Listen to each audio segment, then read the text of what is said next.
పాకిస్తాన్లో సైనికులు పారిపోయినటువంటి సంఘటన సంచలనం సృష్టిస్తోంది. బెలూచిస్తాన్లోని ఖజ్జూర్ జిల్లాలోని జహ్రీ పట్టణంలో పాకిస్తాన్ సైన్యం అవమానకర పరిస్థితుల్లో వెనుతిరగాల్సి వచ్చింది. 300 మందికి పైగా సైనికులు, పారామిలిటరీ దళాలు తమ చెక్పోస్టులు, బ్యారక్లు వదిలేసి భయంతో పారిపోయినటువంటి సంఘటన బెలూచ్ రెబల్స్ దాటికి స్పష్టంగా కనిపించింది. ఆర్మీ జనరల్స్ని కూడా చుట్టుముట్టారు బెలూచ్ రెబల్స్. సాధారణ ప్రయాణికుల వేషంలో బస్సుల్లో కరాచీ, ఇస్లామాబాద్ వైపు తరలించారు సైన్యాన్ని. భయంతో పారిపోయి వచ్చిన సైనికులు ఇప్పుడు వాళ్ళని కూడా వెనక్కి తీసుకుపోయారు.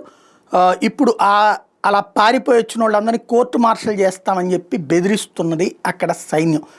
ఈ మధ్యన బెలూచిస్తాన్లోని బెలూచోదులు ప్రతిఘటన ఆపలేనంత బలంగా పెరగడం, దాదాపు 6,000 మంది సైనికులు బెలూచిస్తాన్ నుండి బదిలీ చేయమని చెప్పి పాకిస్తాన్ సైనికులు అడుగుతున్నటువంటి పరిస్థితి. అక్కడ దారుణ పరిస్థితి బయటికి తెలియకుండా ఉండేందుకోసమని ఇంటర్నెట్ కూడా నిలిపేసినటువంటిది. అయితే ఇతర మీడియాల ద్వారా బయటకు వచ్చినటువంటి విషయం ఓవరాల్గా చూస్తే పాకిస్తాన్ సైన్యాన్ని పరుగులు పెట్టించింది ఎవరయ్యా అంటే బెలూచ్ రెబల్స్.